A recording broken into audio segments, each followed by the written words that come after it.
Sadhu, sadhu, sadhu. Namo tassa bhagavato arahato samma sambuddhassa. Namo tassa bhagavato arahato samma sambuddhassa. Namo tassa bhagavato arahato samma sambuddhassa. Buddhang saranang gacchami. Dhammang saranang gacchami. Saṅghāṃ saranang gacchami. Dutiyampi buddhaṃ saranang gacchami. Dutiyampi dhammang saranang gacchami. Dutiyampi saṅghāṃ saranang gacchami. Tatiyampi buddhaṃ saranang gacchami. Tatiyampi dhammang saranang gacchami. Tatiyampi saṅghāṃ saranang gacchami. Panatipata veramani sikkhapadang samadhiyami. Adinnādāna veramani sikkhapadang samadhiyami. Kāmesu miccacara veramani sikkhapadang samadhiyami. Musāvādā veramani sikkhapadang samadhiyami. Surameraya macca pamadatthana veramani sikkhapadang samadhiyami. Sadhu, sadhu, sadhu. So now let us do a short sitting on the breath meditation. So just keep your breathing easy and relaxed. Before,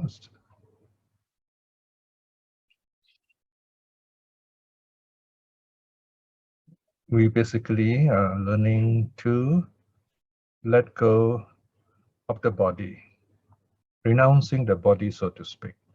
Meaning, here the body refers to the senses, eye, ear, nose, tongue, and of course the body. That's why we close our eyes, so we don't have to process sights and colors and so on. We don't have to hear.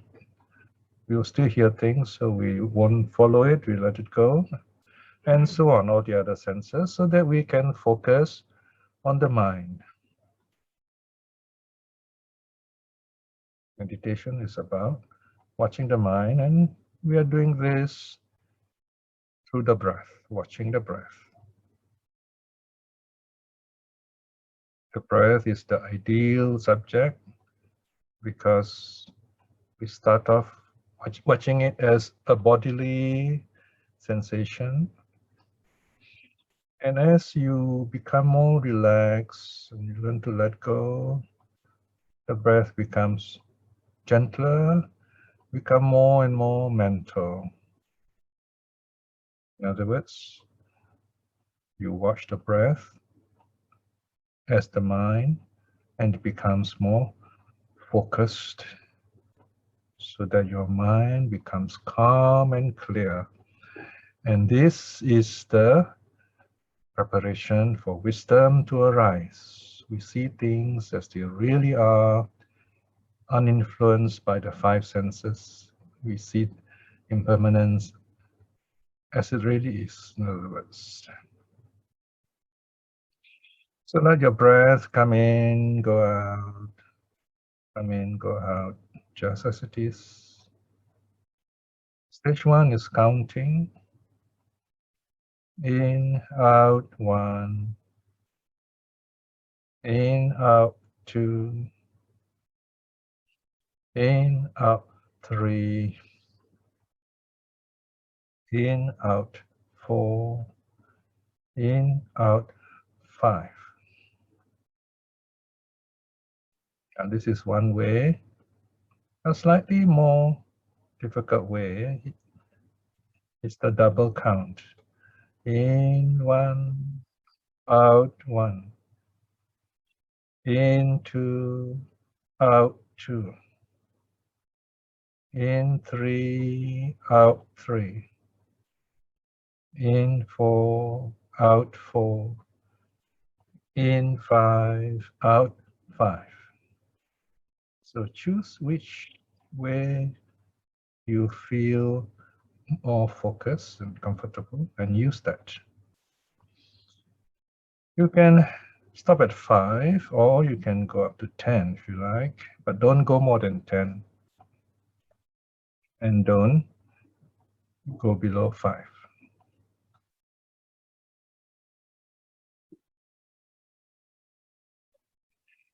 And smile in between. Smile as often as you can, that'd be good. And if you count wrongly, it doesn't matter. Start with 1 again. The counting is just to help us push away distractions.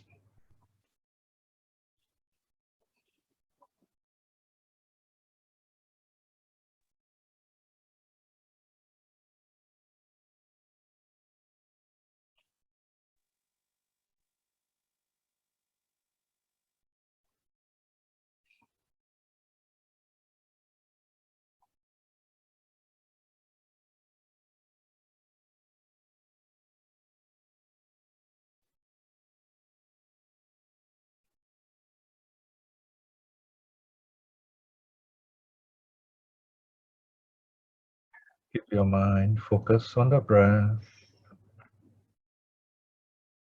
Whenever the mind wanders off, just bring it back. Gently bring the mind back to the breath, counting the breaths.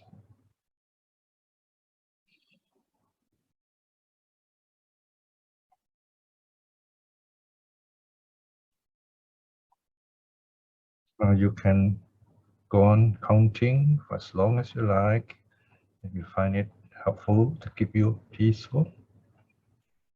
Anytime you feel you're peaceful enough, you can switch to the second stage. In, out. In, out stage, no more counting, no need to count. Just watch the breath as it is, coming in. Note it as in, and then the breath goes out. Note it as out.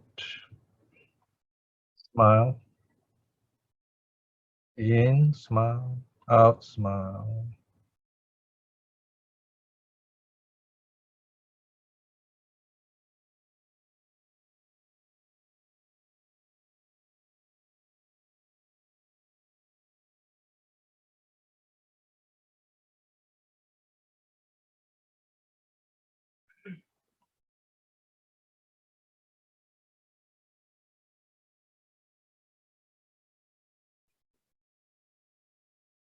And the smiling should be natural and in the background.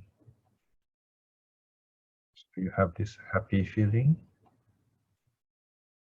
Keep away distractions.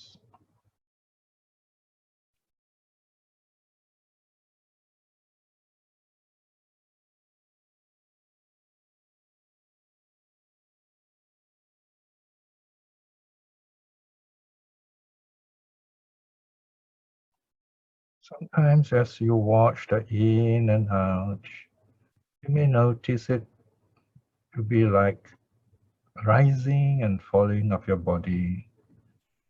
Maybe it's the belly rising, falling as you breathe in. The belly rises, you breathe out, the belly goes down, or the chest even.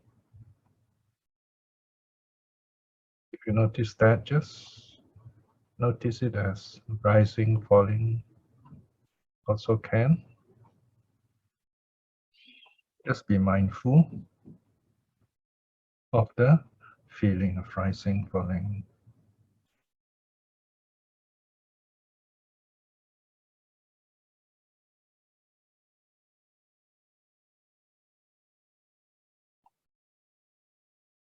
If you notice the space growing, You can also gently whisper impermanent, rising, impermanent, falling, impermanent. You're noting the nature, not the nature of the breath, of wind, impermanent.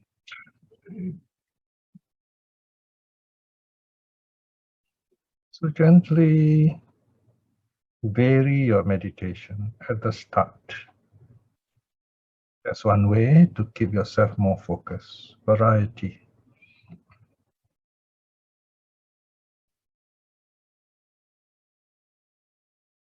As you get more focused, then it becomes more plain sailing. You focus on that in the later stages.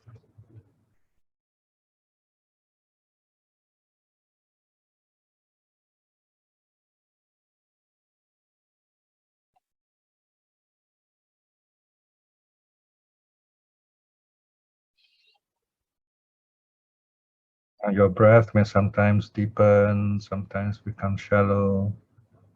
Just let it be.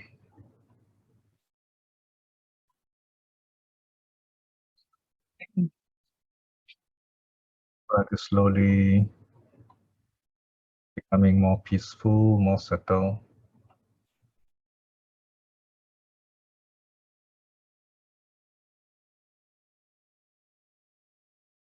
And once you begin to notice the spaces between the breaths becoming longer, wider, and you're ready for stage 3.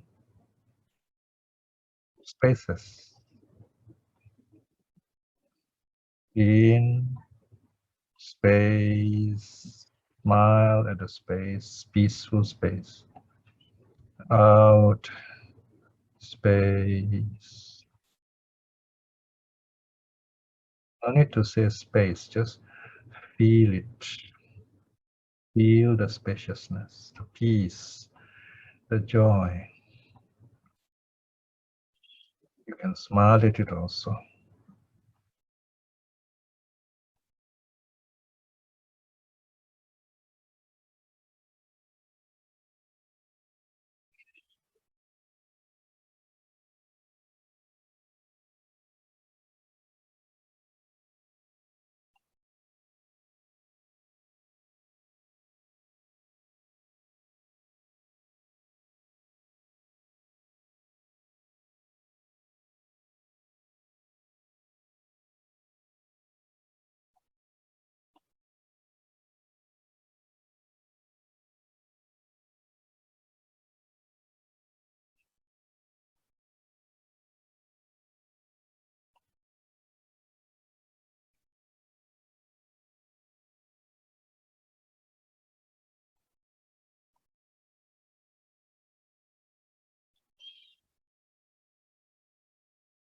And when your breathing becomes very peaceful, you don't feel like saying anything because it is very peaceful. You don't want to disturb the peace. This is the 4th stage, silence. The key word is silence. So just watch, feel the peace, smile, feel the space, smile. In fact, sometimes it's so peaceful, nothing seems to happen. And let it be, don't do anything, just be peaceful.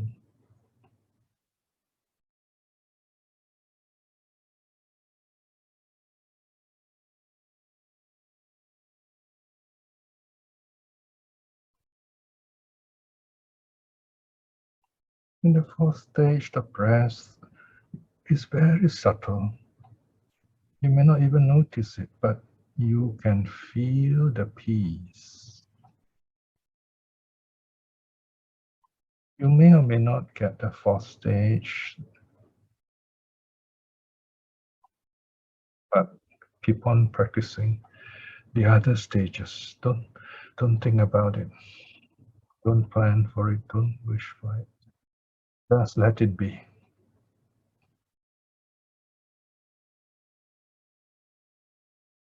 Very often, we just feel good and we don't even know it is the fourth stage. Just let it go. Then in the review period, we look back, we begin to understand the peacefulness.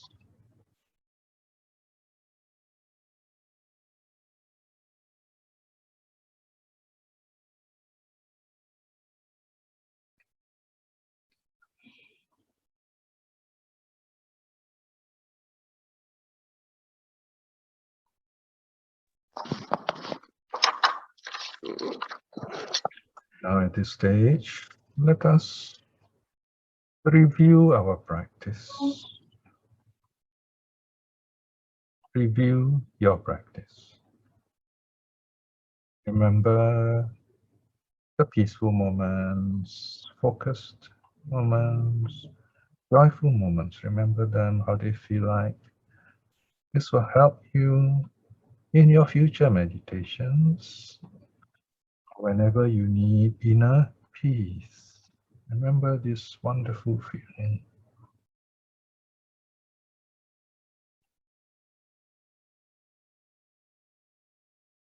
You can also remember this peaceful feeling when you are faced with negative emotions, challenges. Go to a quiet place and remember this peace.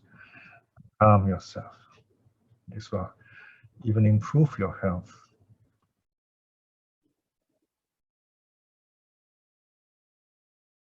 Review your practice.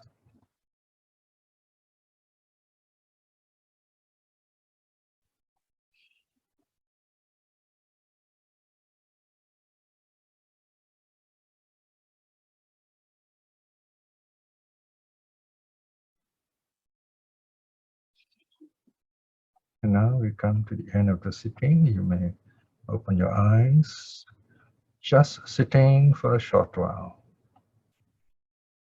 We begin our meditation slowly, gently. We end it also slowly, gently.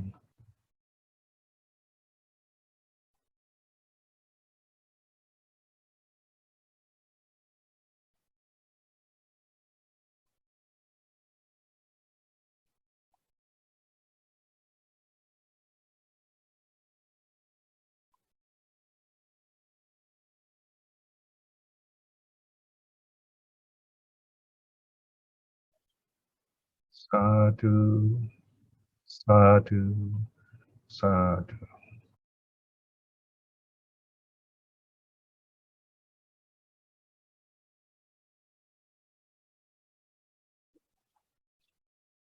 Right, now today we're going to do two suttas, the two closely related suttas, and they're quite humorous suttas actually. The Saṅghāṭi Sutta and the Gadrabha Samaṇa Sutta. Saṅghāṭi is the monk's robe, the outer robe. If you see, you may notice, especially amongst the senior monks of Thailand and Myanmar, you see them wearing a kind of a long folded robe on the left shoulder over their outer robe. That's called a Saṅghāṭi. Only monks, elder monks, not novices, only monks and senior nuns have this Saṅghāṭi, right? The Saṅghāṭi is just another robe folded nicely. So this is where the monks will use it as a kind of a spread or a blanket or a double robe if it is cold. So this is the Saṅghāṭi, yeah. Kaṇṇa here means corner, very similar to English, corner. The corner of the robe, very interesting title, isn't it? The outer robe or upper robe's corner, Saṅghāṭi. Very often we don't translate words like this because we know Saṅghāṭi is that upper robe, outer robe. Discourse on the outer robe's corner. Notice the reference is Iti Vuttaka Sutta 92. If you follow running number, the sutta is number 92. If you look at the very top line, you can see IT 92/353. Okay, 353 refers to the chapter 3, three things, and then section 5, sutta number 3. Okay, so and then /90 to 92, that's the page, Pali page of the Pali Text Society. Yeah. So you have two references, right? Normally we say it's IT 92, or you can use the name. The theme here is about how to be really close to the Buddha. Okay, so this is a teaching. The Buddha is reminding us how to practice the Dharma, what the Dharma is really about. So occasionally it's good to be reminded of this, what we should be doing as practitioners. In fact, today you see a lot of people, most people, even monks and nuns, they've forgotten the Dharma. You know? They are so concerned about status, about titles and so on, instead of teaching the Dharma. Right? In fact, the sad thing is many of them are not really familiar with the Sutta, and they don't really spend time studying the Sutta. You know, the problem with most monks today, they're becoming very busy. They're urbanized. In the sociology, we say they are domesticated. Domesticated, that means they behave like householders. They learn to socialize with householders, with lay people, so they forget they are monks. If you look at the way they dress, they try to look prim and proper. Even hairstyle also, they try to keep their hair long, but they are now ashamed of their shaven head. And they are ashamed of the renunciation, so they use all kinds of titles. So these are very sad developments. It shows that they don't really feel the spirit of the sutta. So this is something that can be corrected by going back to the sutta, by remembering such suttas. Maybe if they listen to this talk, or better still read the suttas by themselves and open up their hearts and minds, or get some senior monks who remind them of this. Very often you need a monk who's really a good monk, who's a practitioner, reminding other monks. They speak out, they say, look, there is this sutta. Remember this. Yeah? Saṅghāṭi. So let's look at the sutta translation now. My page is 89. Right, just go down a bit. I don't know whether the same page or not.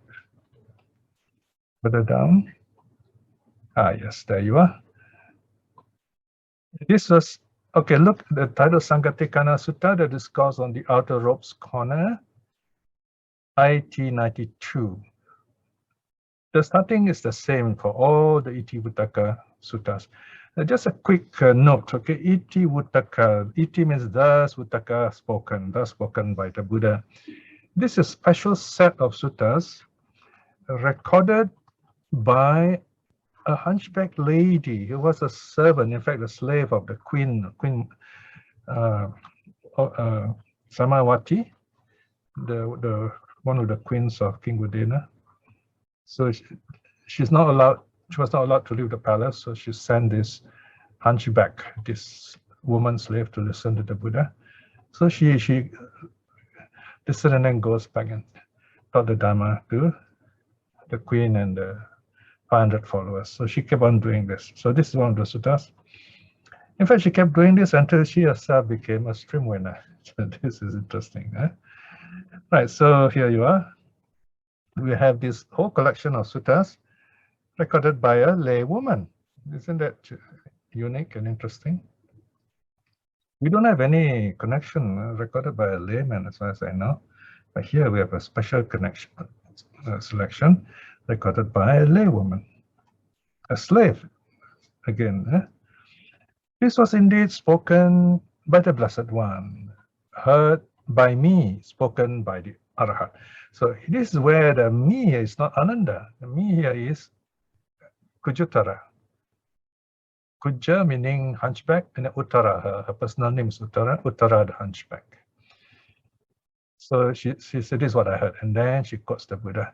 Bhikshus, even if a monk should hold onto my outer robe's corner, following closely behind me step by step, or step for step, yet if he were covetous, strongly lusting after sense pleasures, with a mind of ill will, with a mind of corrupted intentions, muddle-headed, confused, muddle-headed, without clear comprehension, not clearly knowing what's going on. In Singapore, we like to say blur, okay, blur. Lacking concentration, doesn't meditate, okay, the mind's not focused. Scattered brain, okay, think of this, think of that, okay, but not focused. Loose and faculty, the bodily conduct is not calm, okay, behave like a layman, in other words. Then he is really far from me, and I from him. Okay, look at this amazing paragraph. The Buddha first talks about a monk being physically close to him.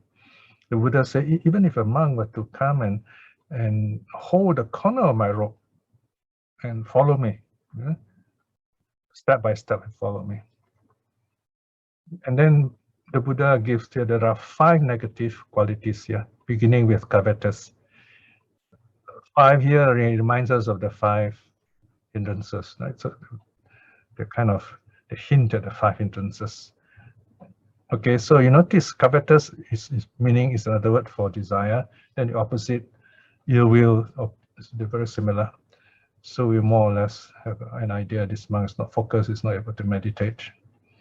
So the Buddha say, this monk is far away from me. Right? So what is the message here? The task, the purpose, the duty of a monk is to be able to be calm and meditate. The monk is supposed to present himself in a peaceful way, and by his peace inspire others to want that peace, and in that way study the text, study the suttas, practice meditation, listen to the Dharma, right? So now the Buddha explains further. What is the reason for this? Why did the Buddha say this? That monk Bhikshu sees not the Dharma. Not seeing the Dharma, he sees me not. So there you are. How do you see the Buddha? Only when you see the Dharma, you see the Buddha as Buddha. You see the Buddha as awakening. I mean, look at what's happening right here as you're sitting here looking at me. I don't think you have come here to look at me sitting here on the screen. Your idea is, there is this sutta. You want to know the sutta. So because you see the Dharma, you see me in that sense. You come to see the Dharma, all right? So when you see the Dharma, you don't see me. When you finish listening, in your life, in your mind, there is this Buddha. You are guided by the Buddha. You know, nowadays I got a lot of people who are very happy when they see the sutta, they're beginning to notice how wonderful the suttas are, and they keep asking me to send them the latest versions. They want to study it, read it, proofread it, and so on. And they thank me for it. They say, oh, you know, this is really wonderful. Thank you so much for your hard work. I said, no, come on. It's the Buddha, you know. If not for the Buddha, we wouldn't have all these wonderful things. All that I'm doing is showing you the way. I'm like a doorman. Say, look, this is like a guide. This is the way, okay?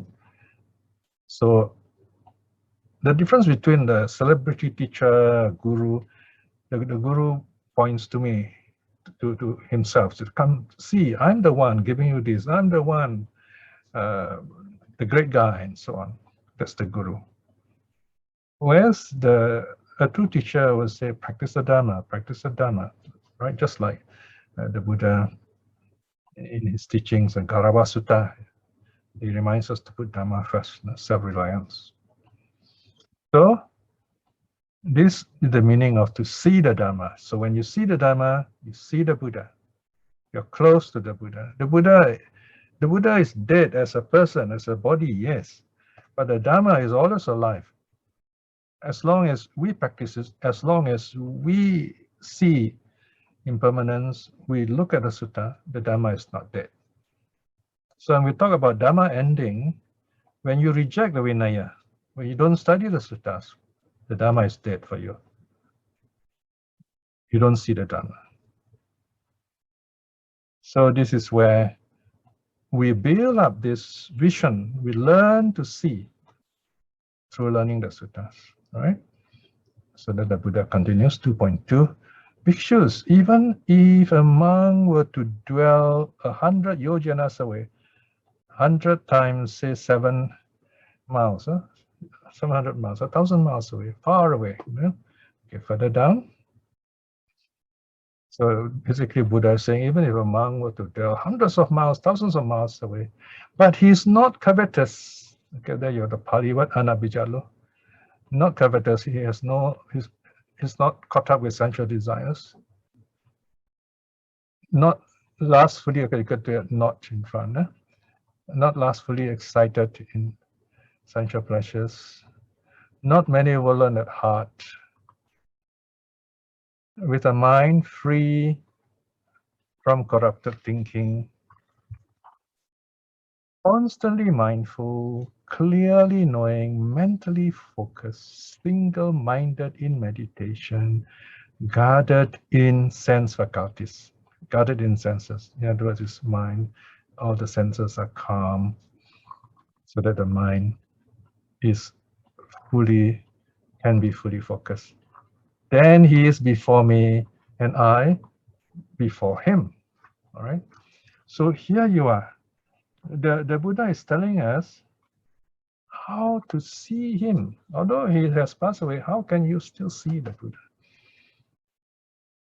By closing your eyes. You close your eyes, you see more. You open your eyes, you see less. That's the irony of it all. So here is, when you close your eyes, you see it with your wisdom, inner eye. All right? So how to do that? But all these statements about covetousness, hatefulness, and so on, it means letting go of the senses so that the mind is calm. So when your mind is calm, you are at peace, your mind is focused, you become joyful, you're able to see impermanence, you see the Dharma. And in seeing the Dharma, you see the Buddha. In that sense. It doesn't mean you become the Buddha. We don't have to say that. You're seeing this wonderful, radiant person, radiant figure, the Buddha. You feel very peaceful. That's the meaning. You see the Dharma. You see reality. You see peace. You even see nirvana in due course. Then, says the Buddha, last line there, then he is before me and I before him. Look, it's amazing. The Buddha says, I am before you and you're before me. That's how you see the Buddha. You don't need images. You don't need to go to a temple. You don't need to go to India or Gaya. Wherever you are, there is the Buddha there. I've been, for many decades, I've been saying, plant a Bodhi tree in our community. And this is one of the meanings. We don't have to go to India or any of the other so-called Buddhist countries. I mean, we don't want to go to Myanmar now, do we? Look at all the violence going on there. It's a Buddhist country, so it's very difficult to explain why. Obviously, they got the wrong kind of Buddhism, or they're making use of Buddhism. People are suffering. So here, in this very place where we are, we can see the Buddha by our own meditation. When we close our eyes and sit in our own homes, we are welcoming the Buddha. So we don't need the foreigners. We don't need the foreign missions. They don't come to spread the Dharma. They come here to enrich themselves. So there you are. You want the Buddha before you? Study the suttas, do your meditation, keep your precepts. Section 3. What is the reason for this? Once again, the Buddha asks, why do I say this? That monk, bhikshus, meaning here you and I, sees the Dharma. Seeing the Dharma, he sees me. So here we're talking about vision, about real seeing. Why do we feel so happy when we read the sutta? Because when you understand the sutta, you feel like you're hearing directly from the Buddha. And I'm getting this more and more feedback on this from different people who, when they read the sutta, they say, wow, this is amazing. They're so happy. So this is something we got to give ourselves a chance. Right? The world is always distracting us. The world like to talk, oh, you know, we have to change Buddhism. We got to make this more interesting and so on. The thing is that they're very dull and distracted, boring people. It depends how you respect the sutta. If you love the sutta, if you are curious, you want to know, you'll find out. The teachings are there. They'll come to you. They will speak to you even. Okay? So now the Buddha continues with a verse. No? Let's go further down. Right, here you are. Now there are two kinds of translation here. Let's look at what's called the interlinear first. That means line by line or verse by verse. So the first one is Anu Buddho Piches Che Asa Mahiccho Cha Vigatawa Eja Nugo Anejasa Nibuttasa Anebutto Giddo So Vitagedasa Passa Yavancha Araka. Even if he were to follow him closely, but he is great in desire and discontented, to one unmoved by passion, he is one running after it. To the cool, he is not cool. Okay? The desire-free, he is desirous. See how far away he is. So here the Buddha put into verse. But who, okay, next verse. Socha dhamma wa binyaya dhamman manyaya pandito rahadova nivatocha anejo upasammati. But he who directly knows reality, the wise, with final knowledge in the Dharma, and like a lake unstirred, not passion shaken, he is stilled. The mind is calm, at peace.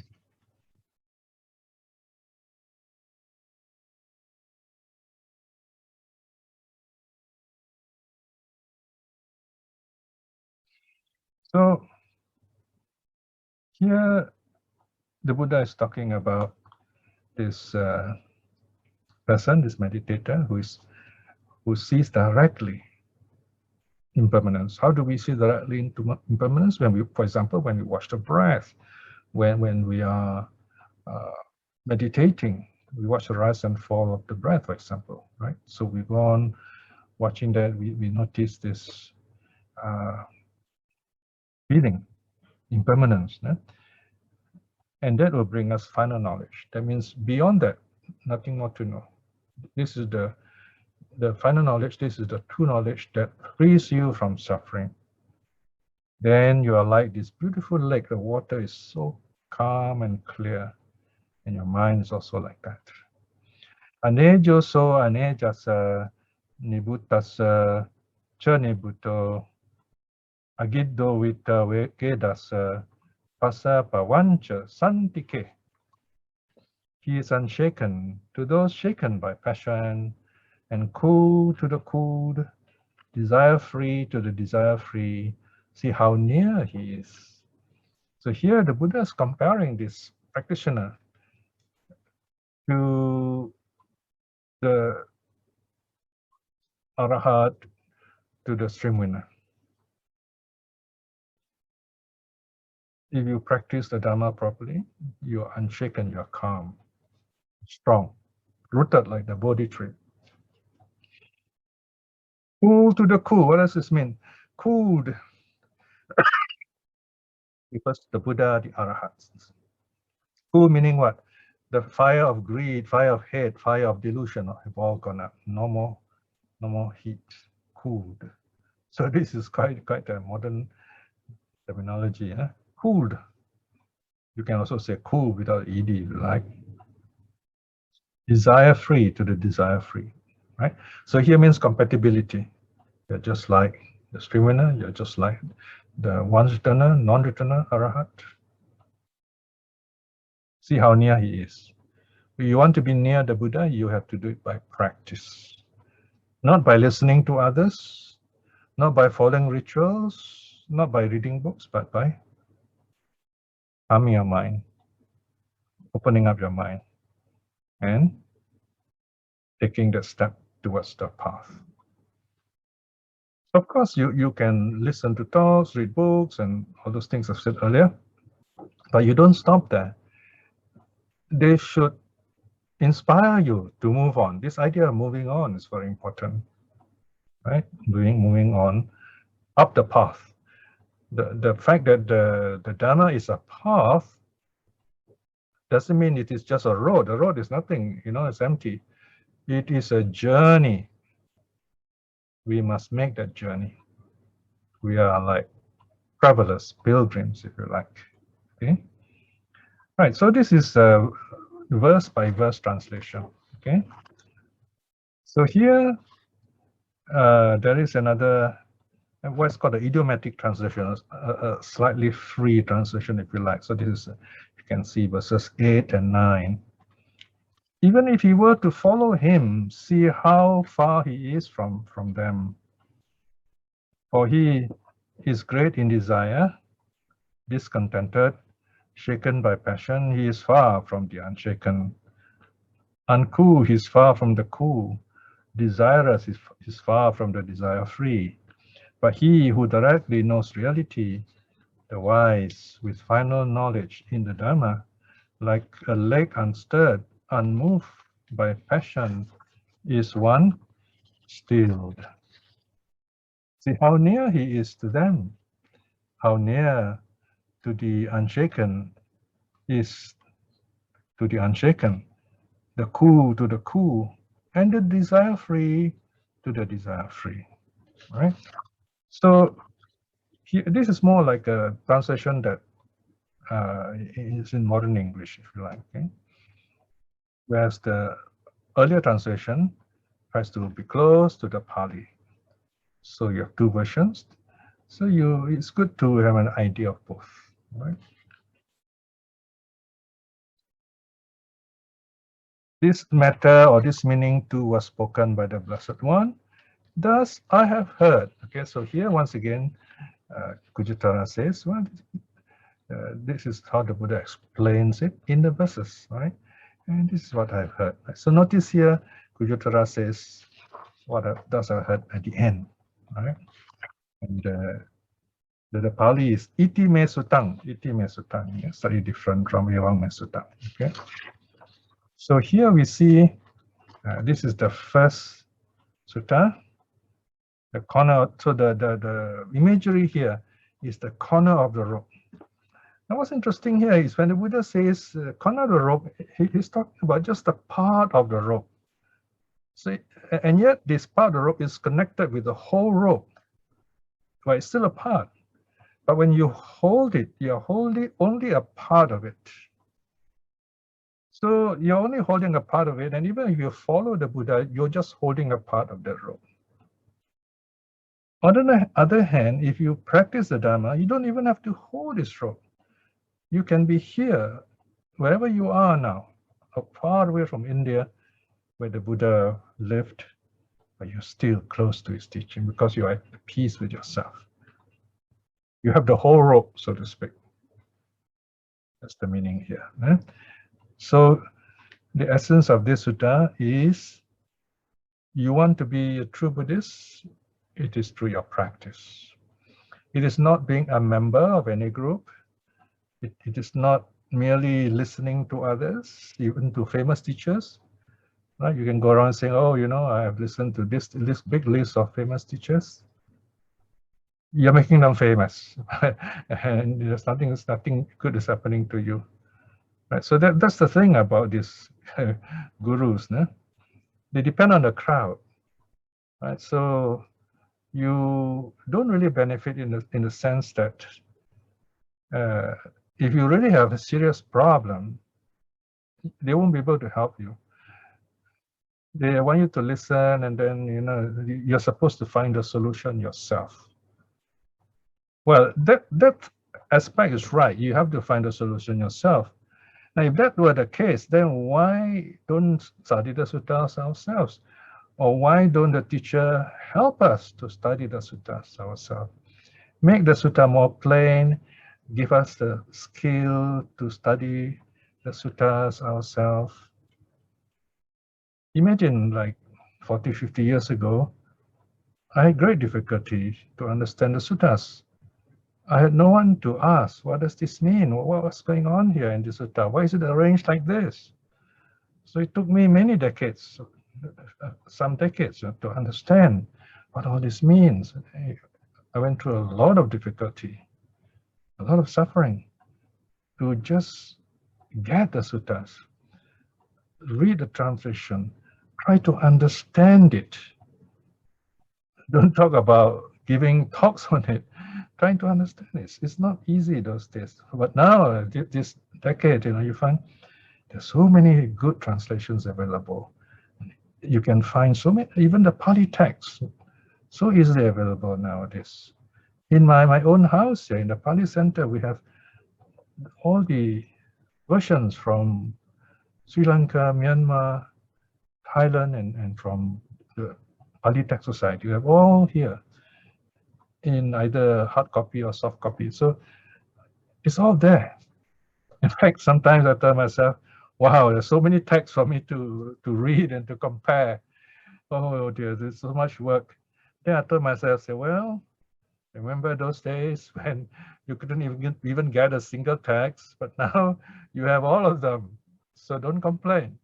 You have all of them, be happy, look at them, use them, right? So there you are. The presence of the Dharma is here with us. It is how well we treat the Dharma, how much we love this Dharma that brings us wisdom. So this is the meaning of this sutta. You want to be close to the Buddha, practice the Dharma. The Dharma is the Buddha is the Dharma. Okay? So now I don't know whether I should go on with the second sutta or take a break now. Any suggestion? I think we can take an early break today. Sure. Okay. Then we just start. Yeah, that'd be nice. Take 5 minute break. Thank you. And then we go on to the second sutta. Okay. Thank you, Brother Piya. We take the 5 minutes break now, everyone. Okay, thank you.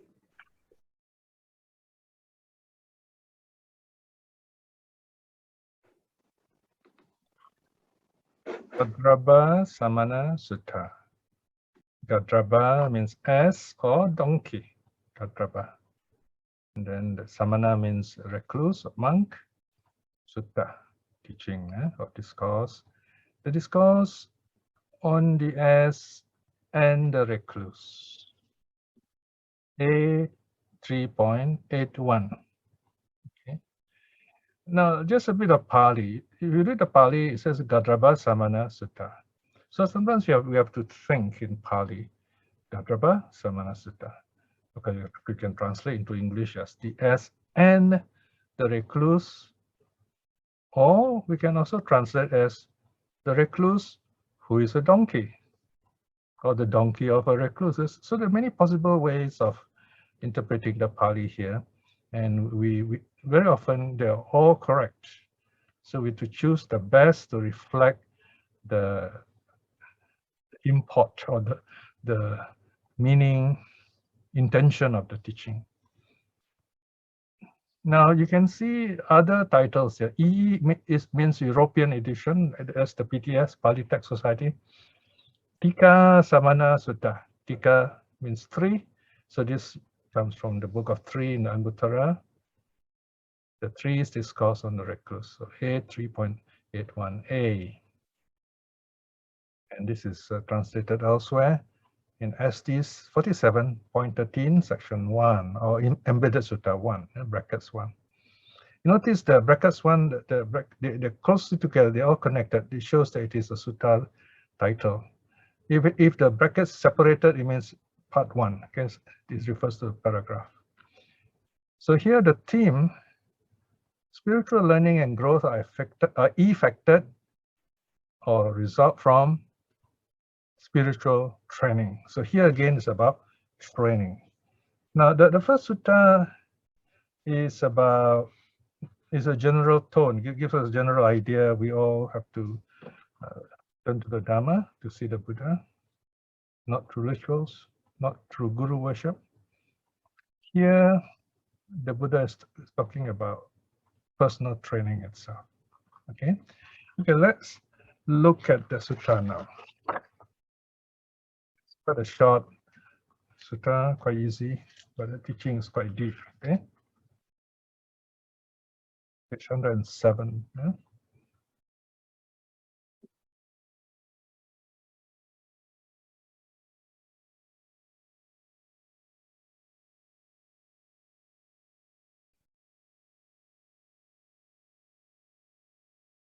Now this sutta has got quite a lot of implications. You can look at it in a very simple way of teaching, or you can look deeper into psychology or practice and so on. So you can see in introduction a lot of there's a long introductory note. So you can read this in connection with SKEGSS 7.9 on the Kalunka Sutta about defense mechanism also. But today we will talk it in a very simple way about practice. Okay, so still getting down to it, coming closer now. They're coming near already. 2.5 something further down, just a bit more. And here we are, Gadrabha Samaṇa Sutta, the discourse on the S and the Recluse. A 3.81. A is of course Anguttara. So this is in the middle of the collection. So there's no Ewang Me Sutang. It just says originating in Saṅghāṭi, because the Buddha was residing there. And what's interesting here is that this sutta seems to have 2 parts. Yes, and here you see the first part is called Tika Samaṇa Sutta, A 3.81a, and this has been separately translated in ST 47.13, section 1, or Sutta 1. So they exist in 2 parts, and in this sutta you have both parts. So the Buddha, we're not sure exactly how the Buddha taught this. He could have just taught it once, and it depends on how the people remembered it. Of course, in this case, if it is Anguttara, you have the monks, Ananda, remembering it.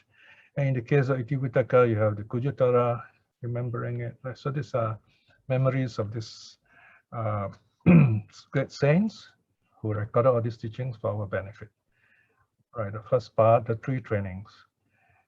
So here again, the Buddha is talking. Bhikshus, there are these 3 recluses' duties for a recluse.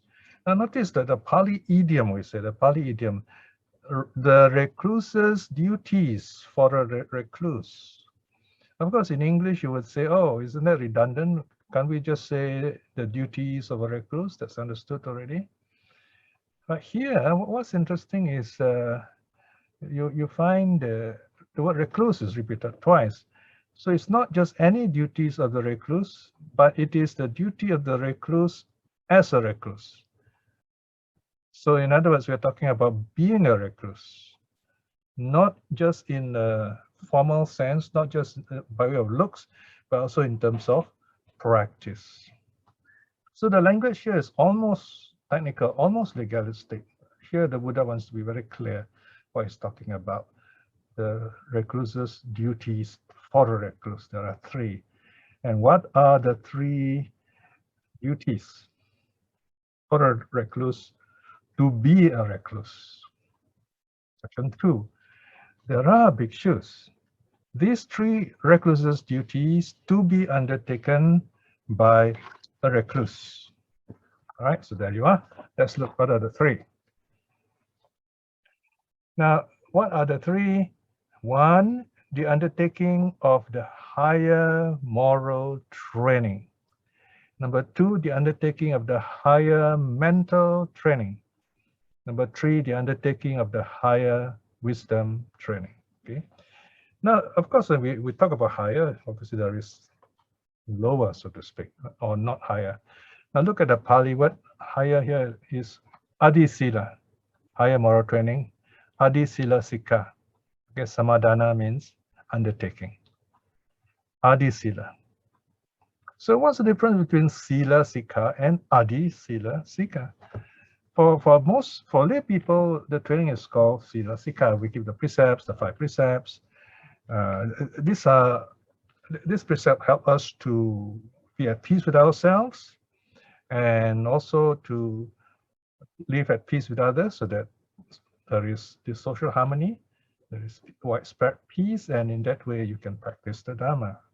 So it's more of a very simple, broad, worldly situation. Whereas Adi Sila, the Adi here refers to you yourself practice it for your benefit, in the sense of you are walking the path and you're going to become at least a stream winner, ending in being an Arahat. So especially for the training of a monk, the word Adi here is used. Here meaning not merely the 5 precepts are there, but it includes the monastic training, the training of being a monk. All right. So here you are. There's a reminder here. You cannot throw out the Vinaya. You cannot say, oh, the Vinaya is a technical thing. And this is the argument, by all these scholar monks in Sri Lanka. They become so clever that they say, oh, all these Vinaya rules, they are legal constructions. They use the word construction and so on.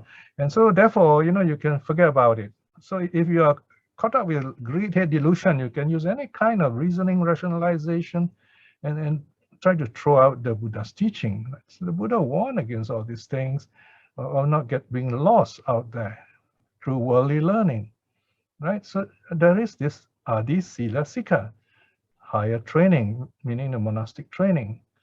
Number 2, there is the higher mental training, Adi Chitta. Notice here, Chitta is used, Adi Chitta, higher mind. All right, so here Chitta is the mind that can be developed. Here it can specifically refers to jhana, broadly refers to practicing with some level of concentration. Adi Chitta Sikha Samadana. So if this monk can practice well, can practice meditation properly, he attains jhana, that means he's able to really let go of the 5 senses, then he will be able to attain non-returning as well as arahathood, because he has overcome the senses, he's able to overcome sexual desire totally, and then go on to develop the qualities of an arahat, all right? If not, then he practices to be a stream winner, to be a once returner, okay? Now, this is not just wishful thinking, it's not just something I invented, I thought it's very convenient for us. We have suttas teaching all this. In volume 59b, we have all the suttas laid out for you to look, where it is specifically mentioned the lay training comprising of stream winning and once returning. No need to attain jhana. Okay, whereas in this case, Adicitta refers to attaining jhana, which a monk should be doing because he is full-time, he has renounced the world, and he has taken up the vows, the task to work for awakening in this life itself. Then number 3, the undertaking of the higher wisdom training, Adi Panya Sikha Samadana. So here is no ordinary wisdom anymore. It's not just a wisdom for attaining stream winning and once returning, but to attain non-returning and arahathood, a higher wisdom, if you like. So this is the meaning, this is the monastic training, in other words, the training for the renunciant, the true renunciant, on renouncing even the senses. Okay? So for lay people, our training is that we don't completely renounce the senses because of our inabilities at this stage to do so. So we use the 5 precepts to make sure these senses are not out of control. We restrain ourselves. We will still enjoy sensual pleasures, but within limits, in other words. It's like you can be a vegetarian or vegan, you know, but if you can't, then you cut down on the unhealthy food, less sugar, less salt, and basically less food, something like that. Okay, so it's a choice you make, and you take that training, and that will keep you healthy, basically. So there you are. It is all the Buddha said, really, in this first part. That go for the 3 trainings. Make sure you don't give up the 3 trainings. So these are essential, basic reminders. Section 3. These bhikshus are the 3 duties of a recluse to be undertaken by a recluse. So look at this simple, fundamental reminder. If you're a monk, this is your training. Not to go to universities, get a degree and titles and run businesses and so on. Those are layman things. So there you are. This is a reminder of the monks. Come back to the training. Come back to the Dharma. Come back to the Sangha. Come back to the Vinaya. Right? So now notice in the next verse 4, paragraph 4, there is the aspiration. Therefore, bhikshus, you should train yourselves thus. Remind yourself. This the Buddha is speaking to the monks or Vinayaless, all those title status monks. Keen will be our desire to undertake the higher moral training. Keen will be our desire to undertake the higher mental training. Keen will be our desire to undertake the higher wisdom training. We will go for this. We will go for the training. We will return to the training. So this is a reminder. Why? Because the Buddha knew that many of these monks will get lost. You see, there are many intelligent monks, young, good monks who are doing university degrees now. And I know some of them that they're really good people. They're quite honest. They say, you know, we're trying to learn something here, but we hope that we're not caught up with all these titles and so on. And one of the nicest things they told me is that, you know, once we finish our studies, we won't use the title. We will be a good monks. We will try to go to the forest and so on. Now, if you can do that, that's wonderful, right? Basically, from my observation after many decades of Buddhism, if you really want to study all this university teachings and university education, do it as a layman. Go for your studies, all right? Then when you finish, you have graduated, then you renounce the world. That'll be a better way of doing it, right? So anyway, here's the Buddha's advice. It says, these thus bhikshus, should you train yourselves, okay? All right, so this is the first part, all right? Sorry, there's my cat getting cut out here. All right, so now we come to the second part. In the first part, the Buddha talks of the teaching directly. Now the Buddha uses, to highlight his point, he uses this analogy. A bit of sense of humor even, if you like, here. So here now that the Buddha, remember when the Buddha is talking about all this serious stuff, he is serious. But at the same time, there is this kindness, this compassion in him. He doesn't want to look so soft that, you know, many of these bad monks will say, oh, you know, we don't have to take the Buddha seriously. He doesn't mean what he says, right? But he does mean what he says. So here you are, he's giving a different level of the seriousness of the teaching. The parable of the ass. Suppose, bhikshus, an ass, a donkey, follows closely behind a herd of cows, thinking, I'm one too, I'm one too. But neither his color is like that of the cows, nor his sound like that of the cows, nor his hooves like those of the cows. He merely follows closely behind a herd of cows, thinking, I'm one too, I'm one too. All right. So here we know a donkey or an ass is very stubborn and so on. They're not exactly stupid, but they're stubborn and lazy. Okay. So this donkey follows the cows, and imagine he's a cow. Of course, in ancient India, the cow is regarded as valuable, like treasure, and kind of even status symbol, because you have lots of cows, that means you are rich. So the cow represents a noble figure here, the noble saints, if you like. And whereas the donkey is this lazy monk. Okay. All right. So here the Buddha says, even so, bhikshus, here a certain monk follows closely behind the community of monks, thinking, I'm a monk too, I'm a monk too. But he has no such desire to undertake the training in the higher moral virtue, like some other monks, the good monks that is. But he has no such desire to undertake the training in the higher mind, like some other monks, the good monks.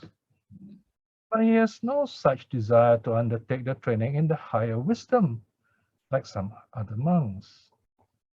He merely follows closely behind the community of monks, thinking, I'm a monk too, I'm a monk too. Very direct, very clear. How else do you interpret this? So there you are. You see, we have monks who are deaf today, who are blind, who don't see these teachings, who don't hear these teachings, who don't want to hear these things. So they just follow what they want. They follow the world, they follow others. That would be rather sad. And it affects us also as lay people. The quality of the Dharma becomes lower. We don't get the Buddhism we deserve. We deserve better. And in a sense, it's our fault, because if you respect such monks, if you support such monks, this is what you're going to get. In fact, the sad, terrible thing is we often fear these monks nowadays. We fear the uniform. We see them as symbols of power. And this is very wrong. It's very unhealthy. We got to overcome all that. Education helps, of course. You know, in the Western Buddhism is more informed, more clear about this. So we have to think carefully about all these things. You got to get together, the wise and the responsible lay people, get together, work together and say, we want true Buddhism, we want good Dharma, we want good monks, as taught in the Gadrabha Samaṇa Sutta, for example. Only then things will change. If you say, oh, I don't want to change, you know, I'll be rocking the boat, so many people will be unhappy. So we are making the bad guys happy. Buddhism is run by the bad guys. What kind of Buddhism is that? So I have to think about all these things. This is the reason why I took this lonely path. Because I can see ahead of me, this is the way. I don't want to get left behind like others in the subhuman realms. Right? So we're caught up with the subhuman realms when you don't follow the Dharma. So be brave, move ahead. Even if you are alone, move ahead, because there'll be others who walk with you. Now we have come to the Buddha's admonition, his advice. Let's go down further and look. So what did the Buddha say? Further down, Buddha's admonition. Okay, so here the teaching concludes, therefore, bhikshus, train yourself thus. Keen will be our desire to undertake the moral training. Keen will be our desire to undertake the higher training. Keen will be our desire to undertake the higher wisdom training. Thus, bhikshus, you should train yourselves. Notice the message is very clear. The Buddha repeats what is important. It opens by saying, these are the things you should do. In the middle part, it says, this is what you should do. And then he closes by saying, okay, this is what I said that you should do. Very clear. All right. So the 3 trainings on a higher level for the attaining of higher wisdom, arahathood. This is what training of the monks are about. So we can see here more or less in the first sutta, the Robe corner sutta, is about generally about all of us as Buddha's followers, and the second sutta is more specific about monastic training, about renunciation on the higher level. Okay, so there you are. We have these 2 really short and yet amazing suttas reminding of quality control, reminding us of the Buddhism we deserve. So I'll end here.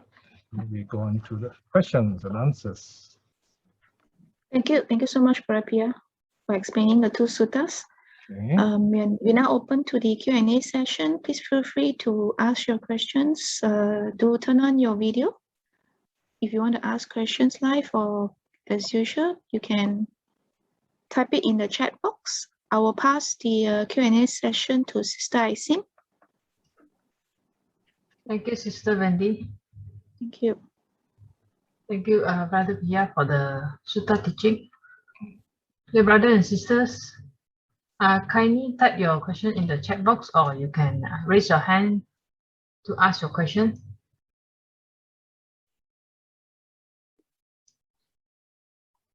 Brother Piya, at the moment, there is no question yet. Okay. In the chat box.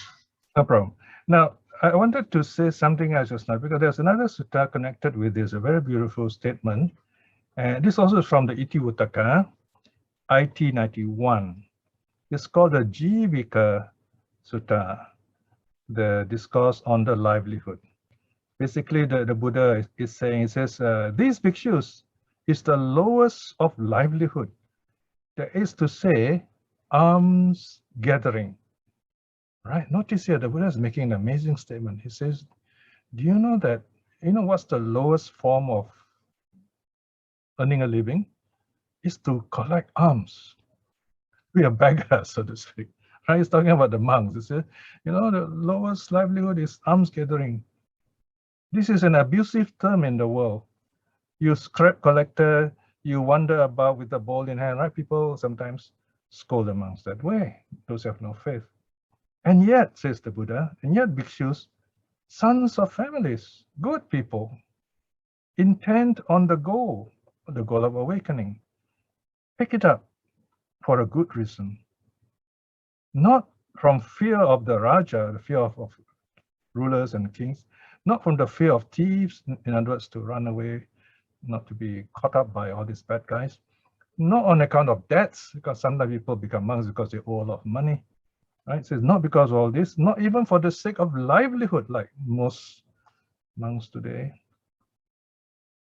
But rather, they do so thinking, I am immersed in birth, decay, death, sorrow, lamentation, physical pain, mental pain, and despair.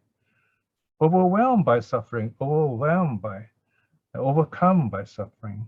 Perhaps there is a making an end of this whole mess of suffering to be found. So, the Buddha is saying here, he's telling the monks, look, collecting alms is the lowest of livelihood. You go there, you get food from others. People work for it, and you just take it, you eat it. And yet, there are good young people who become monks, who live like this. Why? Because they know there is a way out of suffering, and they want to renounce the world to get out of suffering. So they're willing to go that low so that they can get out of that lowness. So here, the Buddha says, in the case of someone who doesn't care about all this, he's like a firebrand used in the cremation ceremony. This firebrand is a piece of wood, that can be burned easily. There is cow dung kind of wiped in the middle so it doesn't burn, and then the firebrand, the wood is lit on both ends, so both ends is fire, and they use this to light the funeral pyre. In other words, it says, but this kind of firebrand, once it's lit, cannot be used. So the Buddha says, it's like burning the candle on both ends, as we say today. So those who do not really understand nature of renunciation, they are like this firebrand burning from both ends. They are dressed as renunciants, but they do not know the meaning of alms, going on alms round, taking alms food. They don't practice for it, right? So they do not benefit from either way. Burning of the two sides, meaning they don't benefit from the lay life, they don't benefit from the life of a monastic. So there you are. This is the sad thing. See, if you get caught in this kind of vinayaless life, you're useless both ways. So at least as lay people, we practice in our own way to try our best to keep the precepts, do some practice of mindfulness, and gain some wisdom. So this is the Jivika Sutta, IT 91. Okay. Okay. Any questions by now? Okay, yes, Brother Pia. There is a question from Jahish Kaur. Okay. Seeking confirmation on the first sutta, Yes. item 5, line 4. To the cool, he is the cool. Okay. Second, be not. Thank you. What is the last word again? Last sentence? Means that should the second the be not, means should the they replace the with the not. Sorry, which number again, the verse? First sutta, item 5, line 4. Line 4. 1. To the cool. Yeah, it should be corrected. Cool. It should be not. Yeah, I read it as not just now. Yeah, to be corrected. Yeah, that's why we need proofreaders now. Yeah, very good, very observant. To the cool, he is not cool. All right. Oh, I thought that was corrected. Still, sometimes the the correction is not recorded. Huh? Okay, never mind. So we will revise this one more time, put it online. This is one of the things you have to check. This happens in a lot of scripture, not just Buddhist scripture. There was one scripture where, this Bible is supposed to say, thou shalt not commit adultery, right? And this person left out the not. Thou shalt commit adultery. So they had to hold back the whole collection. So this is human error, okay? This is not a Dharma error. All right, next question. Okay, thank you, Brother Pia. Okay. The next question from Ryan Gore. Sadhu Bante. Gadrabha Sutta started with Buddha addressing recluses and their recluses' duties, but subsequently the reference was to the monks. Not all monks are recluses. True. Not all recluses are monastics. Kindly elaborate the difference. Okay. All right. The word recluse, Samaṇa, here refers to the monks. It refers to the nuns also, if you like. The renunciants, Samaṇa, recluse. I think you're thinking of the word Sāvaka, I think. Yeah, Sāvaka is more broad. Sāvaka is usually translated as disciples. And this is a term reserved for those who already attained the path, stream winning onwards. So online, you see sometimes some people out of their exuberant, great faith, they call it Sāvaka. If you call it Sāvaka, you're telling them, oh, I'm a stream winner already, or worse, I'm an Arahant when you're not yet, okay? So Sāvaka means disciple, you're at least, you're on the path, you're stream winner upwards. That's Sāvaka. Can be layman, laywoman, monk or nun in this case. Recluse, only monks and nuns, okay? So yes, in the first part, the Buddha addresses the practicing monk. Then he addresses those who are not practicing, say, well, you should be practicing. Please remember this. This is what you should be telling yourself, all right? So this is where he's hoping one day either some good monks give talks, and then these monks happen to hear this, because these monks, they gather together, and that's the time when a good elder monk or a good chief monk will remind his congregation say, okay, the Buddha said this, please remember this, you know, and then they get back the message. All right. So we have to be very careful about modernizing Buddhism, you know. Then we're taking the world as the standard, not the suttas. That would be tragic, yeah. So we got to go back to the suttas. All right. Okay. Any other questions? Thank you, Brother Piya. There's no question in the chat box at the moment. Okay. Oh yeah, there's one from Maya Upal. Yes, Mayang. In the Saṅghāṭi kaṇṇa Sutta, is it the queen who is narrating the sutta or the slave woman? Oh, it's the slave woman. It's Kujutara is the one who is relating the sutta. In fact, the queen is silent throughout. She only listens. Yeah. So it is the slave girl Uttara, the hunchback talking, the narrator, in other words. Yeah. Okay. Any other question? Thank you, Brother Piya. No, at the moment. Okay, we'll just give you a few minutes. So, how time flies, right? Where we are now. Next sutta will be the second last, by the way. It will be something on spiritual friendship, Meghiya Sutta, and then two more sessions, but one sutta. The last sutta is the Palama Sutta over 2 sessions, and that will bring this year to a close. Okay, the next year we'll start with the TMC running this sutta series again. Yeah, we probably will keep it same format in a sense, once a fortnight. The timing is just nice for me, so I can do my own work and then give the talk also. But there are 2 other classes also. All right. Okay, anytime you have a question, just let me know. Brother Piya, there's another question from Mayan Upal. Sure. He's asking, and Kujutara is the one who attains stream meaning or both of them? He's continuing from the previous question. Yes. Queen Malika and the 500 handmaidens, they all were streamers too. And Kujutara was streamer first, I think. Yeah. So they're all streamers. Sorry, Piya, interrupt. Yes. You mentioned Queen Malika? No, not Malika. What was the name? Samawati. Samawati, sorry. Samawati, yeah. Thank you for correcting. Yeah. Samawati, yeah.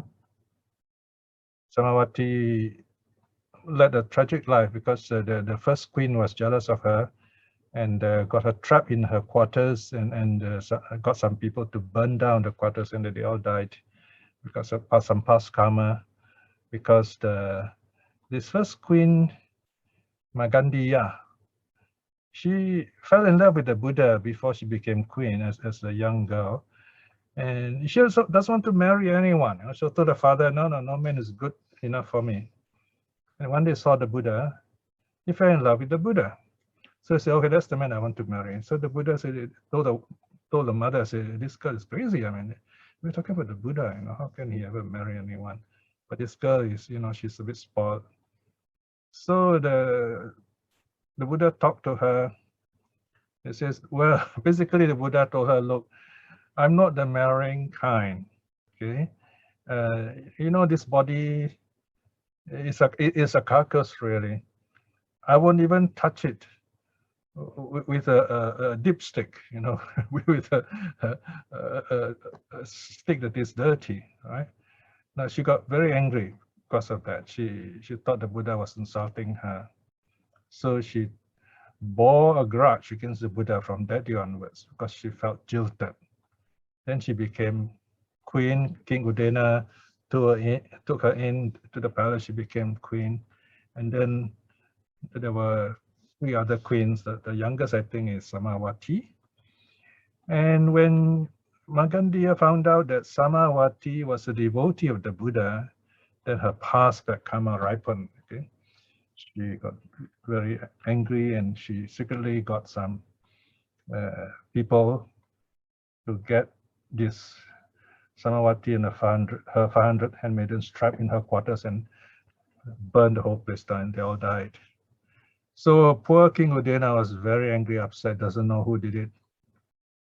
So he's very cunning, very clever. So he says, oh, I'm very happy. Finally, someone got rid of her and all these people, And then this stupid queen said, oh, the king's very happy. Then she confessed, she said, I'm the one who did it. And that's the end of her. And the way she was punished was terrible, because this is the king of all times in ancient India. The king got her buried up to her neck in the ground, and then she's plowed to death, by the people, by some of the soldiers.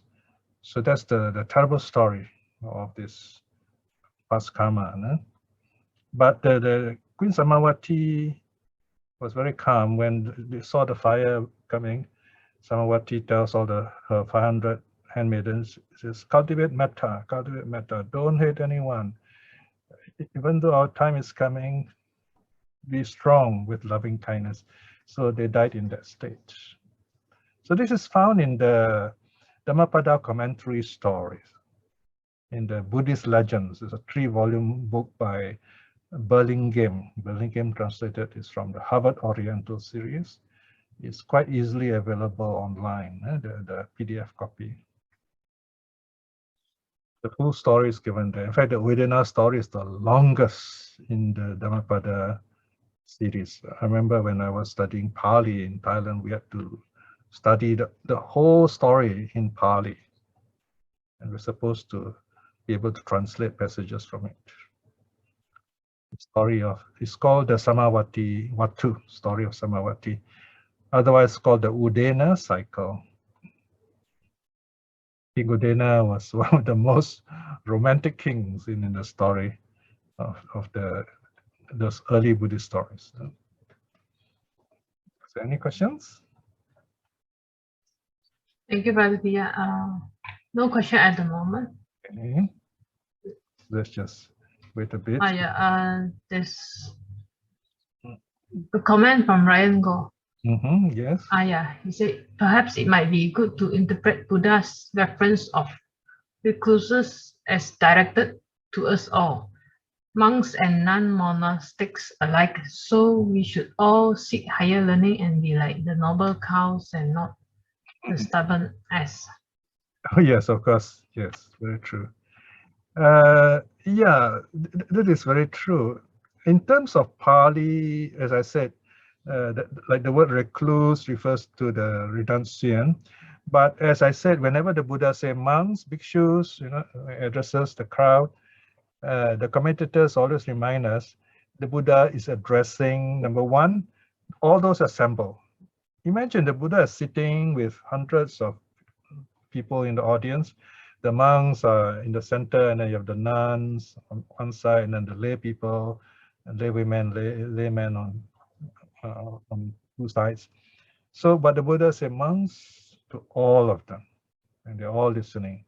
So the commentator says, although the Buddha said monks in the sutta, is referring to everyone assembled. And the reason is because the monks are always there, so the Buddha is addressing them for the sake of the suttas being recorded to come down to us. So whenever the Buddha says monks, that means the suttas will be recorded, will be handed down to this day. All right, so the Buddha doesn't want to be technical, like giving a public address. It says monks, nuns, laywomen, laymen, very long. So the Buddha only says monks. All right, this is the general habit of the Buddha. Occasionally, the Buddha would use someone's name if he's teaching someone alone, but usually it'll be monks. And also remember how the suttas are recorded for us. These suttas were compiled by monk redactors. They're called redactors or editors. They put all this together, and then they assemble and they started reciting all these teachings. So if there's anyone have any ideas of correcting or adding details in the first council, for example, they will revise the suttas, add in all those information. Okay. So, and then you have different groups of reciters after the council. You have those who specialize in remembering the Digha Nikaya suttas. So that group of monks, they memorized the suttas. Remember, there were no books for hundreds of years those days. Another group, they are the Majjhima reciters. So they memorize only Majjhima suttas. And then you have the Anguttara, Saṅghāṭi reciters, Anuttara reciters, right? Then you have the Jataka reciters, Dhammapada reciters. Those are small. The Dhammapada, Jataka, they are shorter verses. Now, for example, Dhammapada, only the verses are canonical. The stories are commentarial. Right? Thank you, Brother Pia. Yes. There's a comment from Maya Upao. Okay. He mentioned that at least the queen and 50 other women died as 3 winners. 500. Sadhu. Yes, 500 of them, according to the story. Yeah, that's right. So it's quite a sad story in the case of this, the queen and the 500 maidens. Huh? But then I think this Kujutara survived, not mistaken. Okay, any other questions? No, at the moment, Brother Pia. Pia, Yes, yes.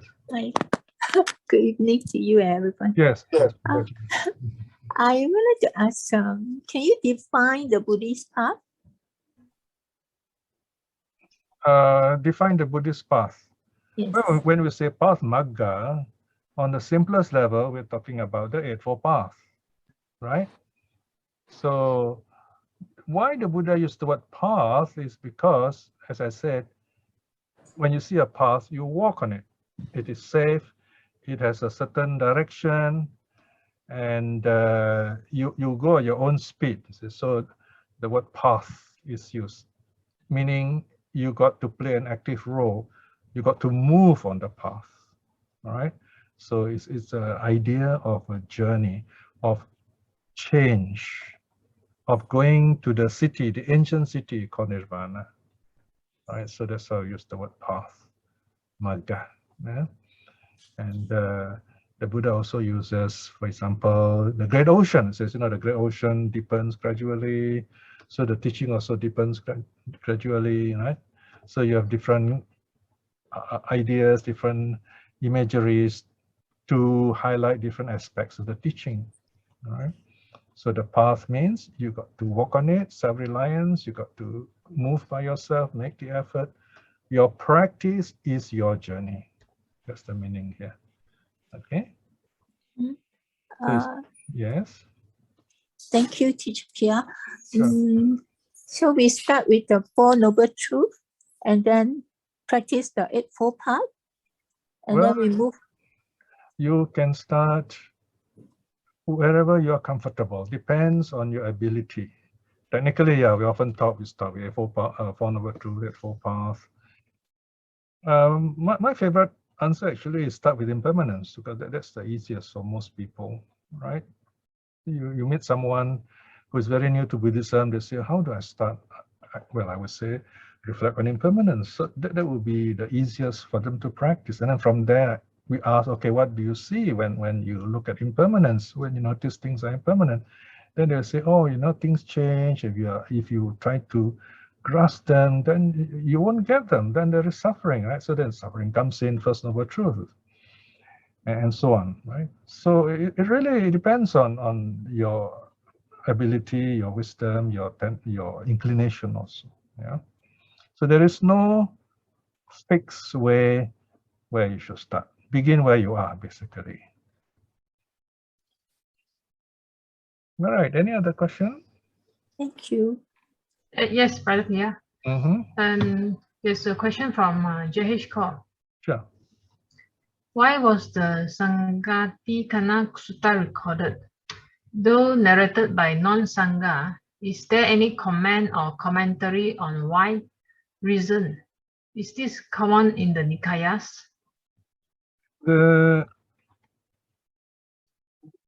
This is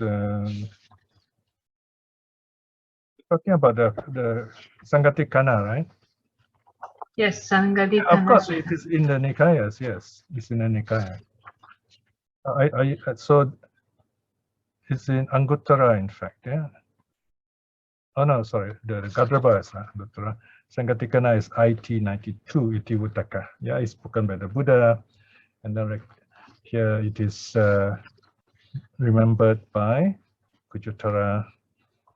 It is still a Buddha word, by the way, you know, so the teaching is of the same level as any other sutta. Right? Remember, we must be careful not to be protective of the monks, that we look at their robe, we say, oh, you know, they're wearing a robe, you know, so they should be respected. Occasionally I get this very silly notion, you know, why should we respect the monks? Because they're wearing robes. So if you throw the robes on a chair, then we should be bowing to the chair. That's not logical, right? So we have to like understand what the robe is about. You know, in the Buddhist time, the robes quite simple. They're actually patch robes. They're more like gunny sacks, you know, very, very rough, and small pieces of cloth been stitched together, and they were very simple but functional. Then later there were lay disciples who donated cloth, and then all these robes became what we see today. And some of the robes today are really fanciful, no? Like the Zen robes, they make a brocade and they look very ornate, you know, almost royal. So there is a far cry from the ancient robes of the early monks.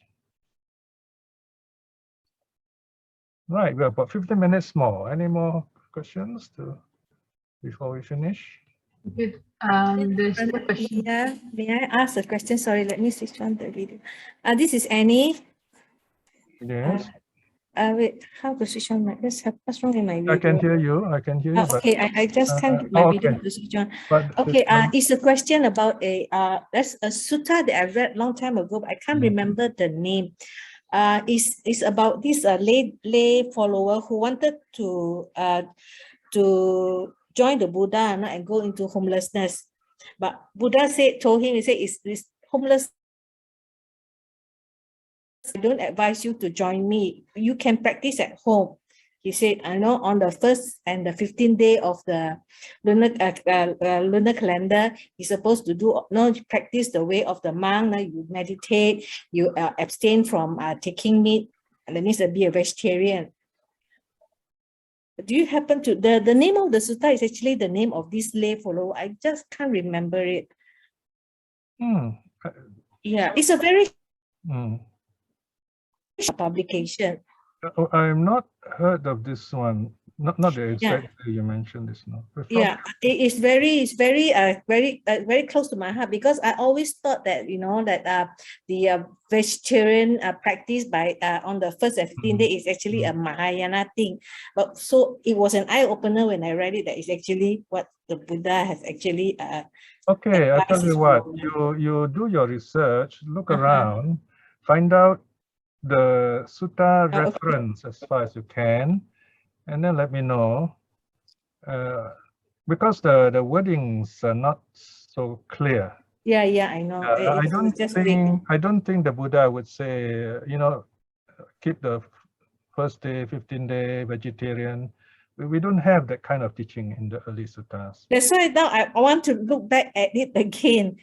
Yeah, now I want to look back at it again. However, it's a choice we make. See, to be vegetarian or not, it's a choice you make.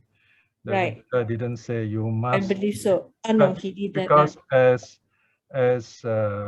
what they call alms eaters, they cannot dictate.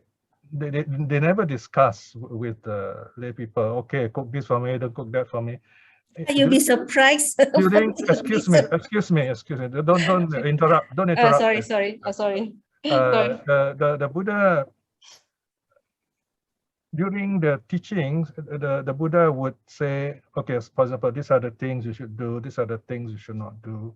And then the lay people will listen, and then, you know, they make the proper offering. But the Buddha never say, okay, cook this for me, don't cook that for me during the offering. But during the teachings, the Buddha would explain why very clearly, you see.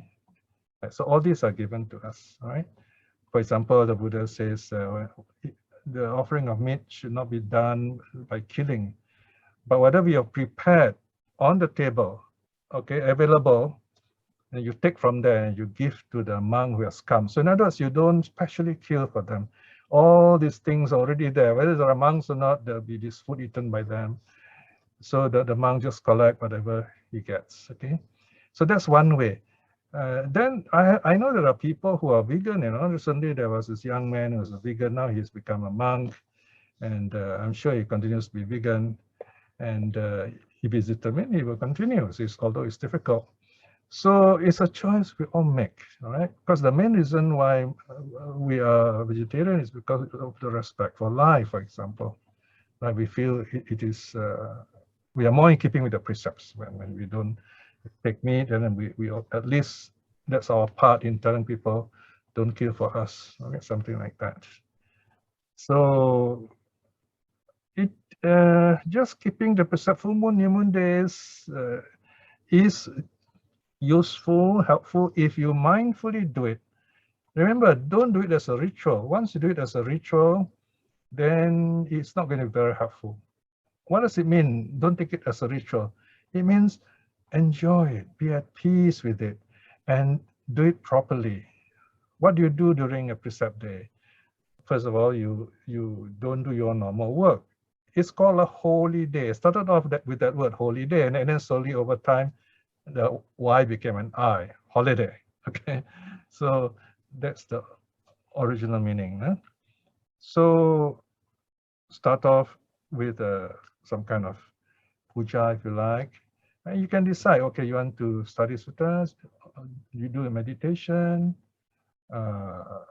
keep the precepts, right? If possible, keep the 8 precepts. Right? Find out what they are first before you observe them. So these are some of the ways keeping the uposatha, keeping the 8 precepts is wonderful, right? Yes, so do find the sutta if you can see it, get the exact, because exact wordings are very important. We don't want hearsay, then, you know, it can be anyone's idea. Any other questions? Yeah. About 10 minutes more. Thank you, Brother Piya. The next question from Ryan Go. Do monks share the alms collected and share the food, or each will have what individuals collected? Oh yes, yes, of course. We share, especially when they live in groups. If you look at the Anatta Lakkhana Sutta, it is mentioned. You know, the Buddha would teach 3 of the monks, 2 of the monks go out to collect alms. The Buddha would teach the 2 monks, then 3 of them went out to collect alms. I remember my first day in Thailand when I went there as a monk. I was first time in Bangkok. I didn't even know the roads, and so I remember I got up a bit late because of the journey, so I got up around 7. And there was this young monk who was supposed to take charge of me, and he told me how to wear robes and so on, and then follow him. We say go crocodile. That means you follow the person in front. And then it was a bit late, you know, to go out, and then so we didn't get anything. I remember the first day was empty bowl, and then we came back, and then there was this. We sat down in a circle. They're all novices, and I'm the oldest novices because I'm already over 20. The rest are all below 20. So because they believe that their tradition is that if you are 20 and above, you can become a monk already. So anyway, so we all were sitting together, and then we shared the food. They pour all their food together in the big tray in front, and they sort it out nicely, and then you take your rice and you take whichever you want. So we have this very wonderful community spirit living in fellowship.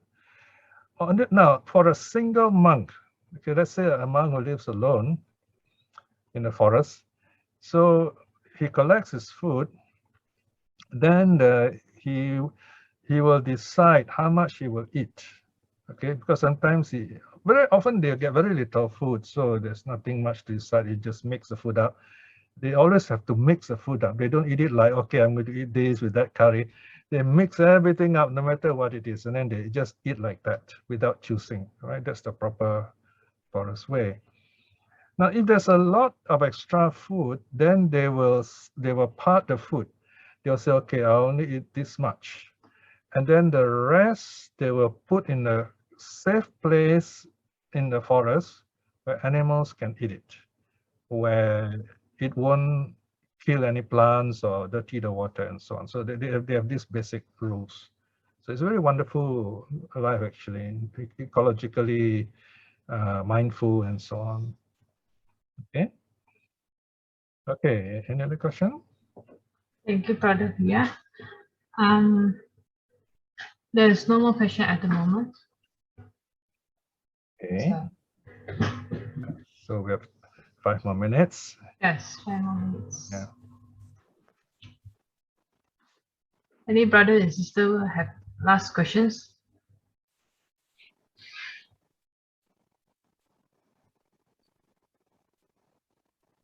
You can also ask about your meditation if you want to, because we have sitting practice here also. Yeah.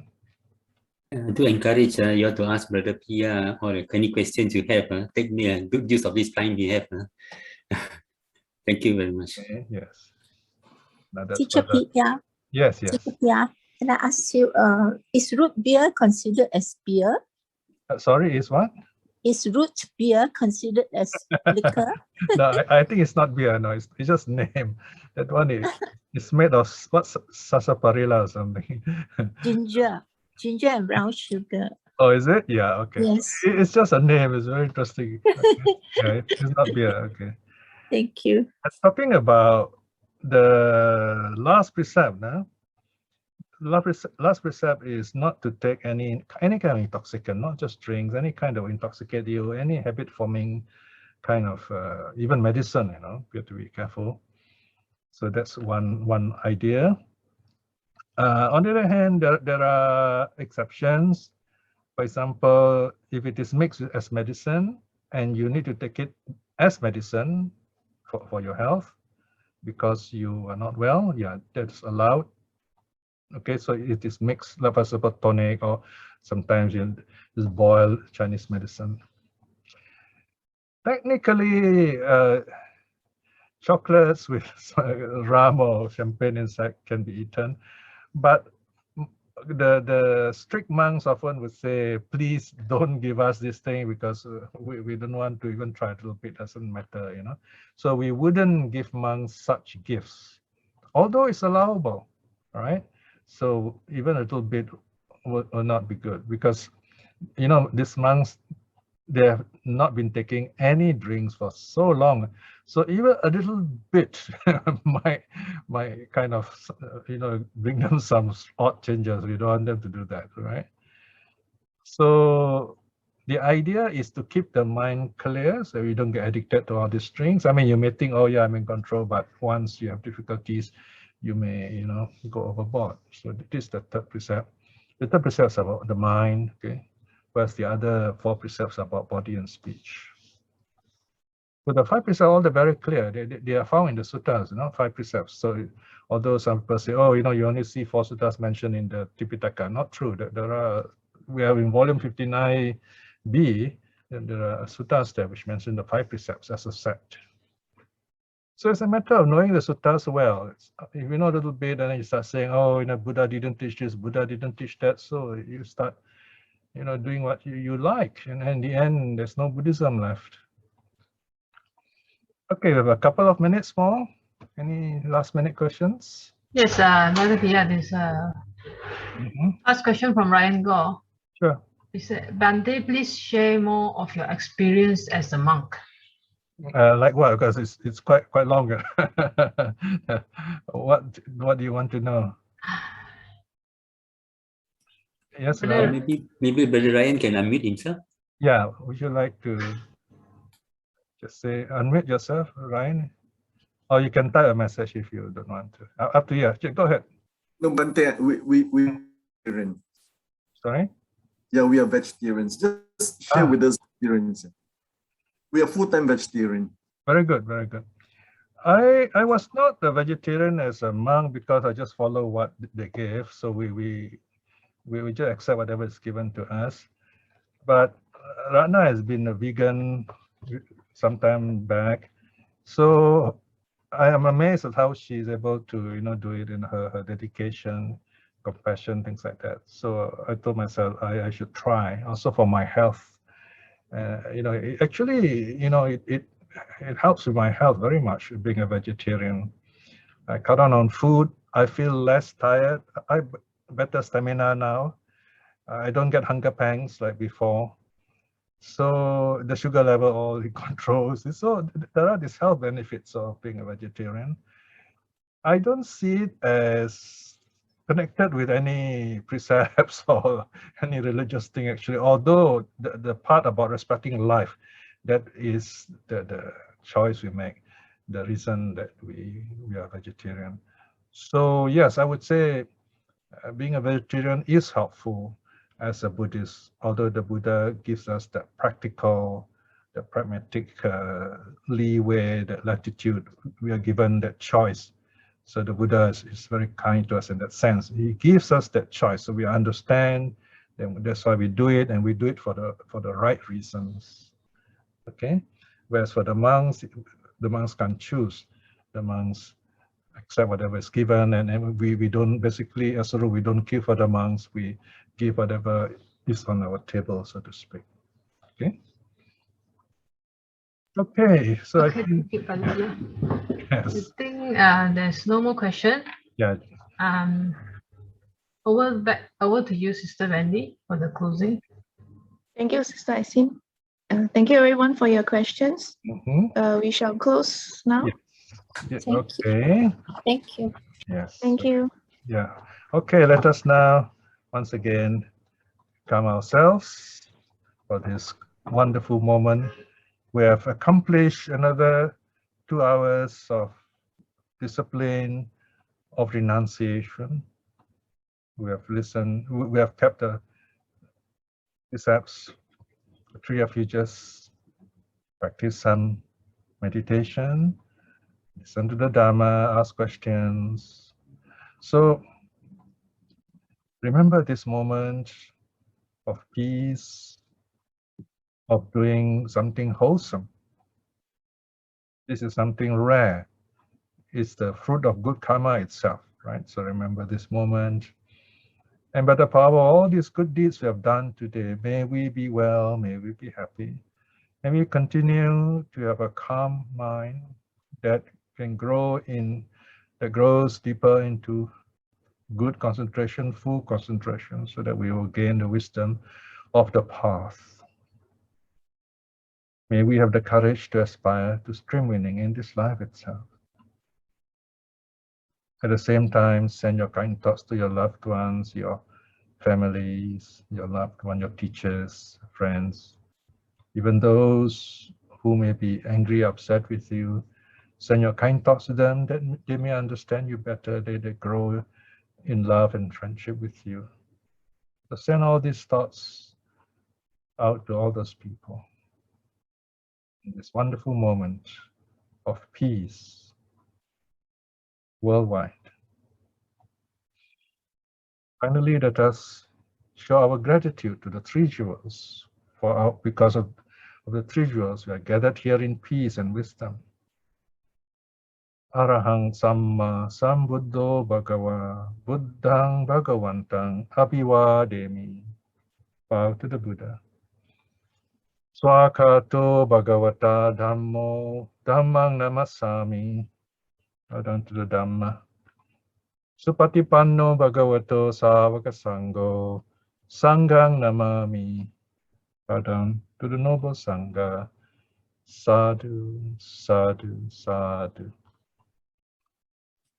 Okay, one more lesson finished. Congratulations to you all. Sadhu to all. Maybe Sister Rana will take any photos today. I can turn on your videos, Yes, please. yes.